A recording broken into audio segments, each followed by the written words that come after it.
I guess, just talk about the disappointment. I mean, do you feel your team took a step back, or is this one of those crazy games that you kind of just shake your head when you're done?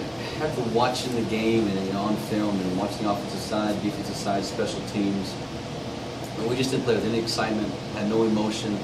Didn't play very physical on either side of the ball, and we scored pretty quick. I think maybe right then and there our guys kind of got a little bit too confident. Thought it was going to probably be an easy game.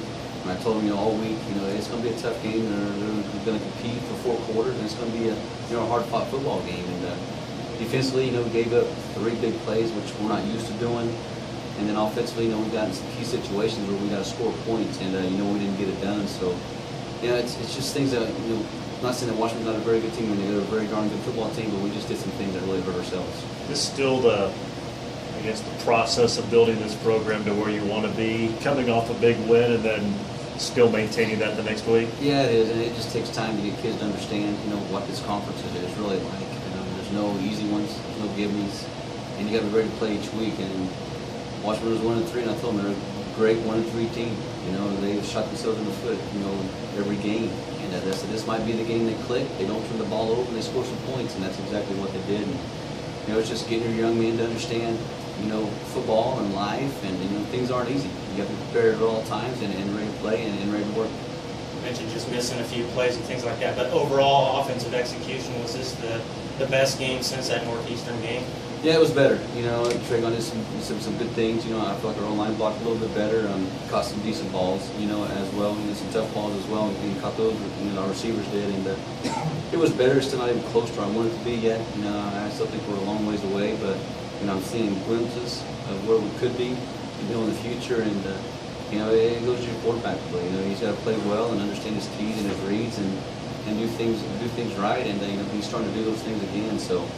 Just needs to get his confidence back and understand that he's a great football player and use his talent to his ability and go win some football games. At the end of the game, that was the first real look at the 2-minute offense this year, where it was really something that had to be done. Was there at least something good that came out of that from the aspect of, okay, we can run that aspect of our team? It is. It's good, but that shows me why can't you do it all the time? If you can do it in that situation and execute in those situations, why can't we execute all the time and do things right all the time? No, I don't expect to go, get a touchdown every drive, but at least, get a first down or 2, and keep your defense off the field and, score some points on every other drive. And I think we're capable of that. Seeing that glimpse, makes you feel good as a coach, but to me, it's like, we're not very consistent, so we need to be more consistent offensively and do that more often. Is there anything specific broke down defensively, because you guys have been so good, and to give up some of the drives and scores they had?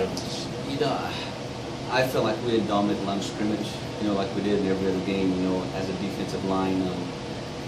It really didn't do much different. We played with high pad level, which we haven't done all year, and we got our butts kicked, up front, and I think that's the main part of it. In the big plays, it's just using the wrong hand. Everything we teach you in practice, use the other hand, you probably knock the ball down, or at least make the tackle so it doesn't turn into a big play. And, just the little things, and that's something we talk to our kids about all the time. Those little things lead to big things, and if you don't do the little things right, you're going to get beat. Travion did get banged up a little bit. How's he doing early this week? He's fine. He got his treatment. And he's good to go. To me, it looks like he's 100% out there, running around, feels good, and he's being Travion. So he seems to be good to me. Any chance of Raheem Dumas coming back this week? What's his status? I think we're still about at least a week away. He's out there saying he's ready. Let's take it up. Let's go. But I still want to I'm afraid to bring him back too quick. Sometimes you can re-injure it and it's worse. So we're going to give as much time as we possibly can. I think at least 1 more week for sure, maybe 2. But we'd love to have him back, but I want to make sure he's totally good to go before we do anything with him. You guys have said a lot that, each week the goal is 1-0. But this is a week where both you and Western, 3 losses is going to be tough if you're looking postseason, bowl game, or anything like that. Do you talk about those long-range plans because that is kind of hanging in the balance now? Yeah, I did talk to our guys about that on Sunday. It's very important that that you basically just got to win out. You can still maybe lose 1, and you still get a chance of maybe a playoff game or at least a bowl game possibly. But you got to do things right now. You got to go to work every day, and we got a chance. We're a good football team. We can win these ball games if we play the way we're supposed to play, and then just be confident. But you got to come to work.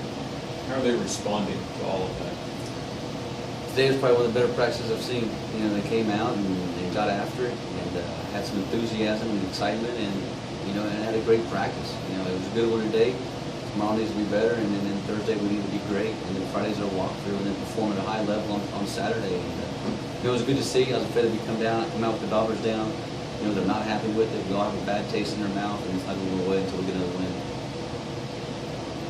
What about Missouri Western? I mean, it seems like their issue's been having a new quarterback, but he seems to be slowly progressing every week. You know, they started out the season with one kid, now they're to another kid, and I think he's pretty good. You know, he just needs to settle his feet a little bit, calm down, and he's just, I think the redshirt freshman kid, I think he's a very talented player, and you know, I think once he gets it, he's going to be darn good, and he's going to be tough for us to defend. And you know, they got a great run game, they got great receivers, they got great alignment up front, and their defense is, you know, another one of the best defenses I've seen in this conference. You know, you look at Pitts and Northwest, you look at Mo West, and it's like, man, which one's best? I mean, because every one of them right now are pretty darn tough. Speaking